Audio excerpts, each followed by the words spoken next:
ఏలూరు జిల్లా జంగారెడ్డిగూడెం పట్టణానికి ఉత్తరాన వేంచేసి ఉన్న నూకాలమ్మ అమ్మవారి దేవస్థానంలో ప్రత్యేక పూజలు నిర్వహించారు. ఆలయ కళ్యాణ కళావేదిక వద్ద ఉత్సవమూర్తికి పంచామృతాలు, పుణ్య నది జలాలతో పంచామృత అభిషేకాలు నిర్వహించారు. అర్చకులు అమ్మవారి ఆలయ ప్రతిష్ఠ రోజు చండీ హోమం చేసినప్పటి నుండి నేటి వరకు ప్రతి పౌర్ణమికి క్రమం తప్పకుండా ఆనవాయితీగా చండీ హోమం జరిపిస్తున్నట్లు ఆలయ చైర్మన్ సత్యనారాయణ తెలిపారు. రేపు సాయంత్రం 70వ చండీ హోమం నిర్వహిస్తున్నట్లు ఆయన తెలిపారు.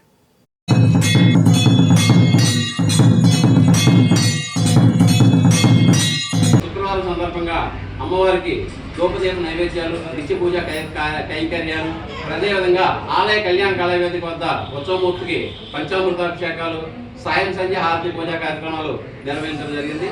అమ్మవారికి సుమారు 25 కేజీల వెండి చీర తయారు చేయించేటటువంటి బృహత్కరమైనటువంటి కార్యక్రమాన్ని నిర్విఘ్నంగా కొనసాగించడం జరుగుతుంది.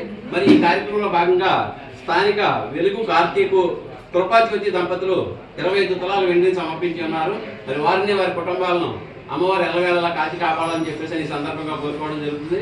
మరి రామభక్త మహాజనులందరూ అమ్మవారి వెండి చీర తయారీలో భాగస్వాములై అమ్మవారి అనుగ్రహానికి పాత్రలు కావాలని తెలియజేస్తున్నాం. మరి రేపు సాయంత్రం జరిగేటటువంటి 70వ చండీ హోమానికి భక్తులందరూ విచ్చేసి అమ్మవారిని దర్శించి చండీ హోమ కార్యక్రమంలో పాల్గొని అమ్మవారి అనుగ్రహానికి పాత్రలు కావాలని తెలియజేస్తున్నాం. మరి ఈ చండీ హోమం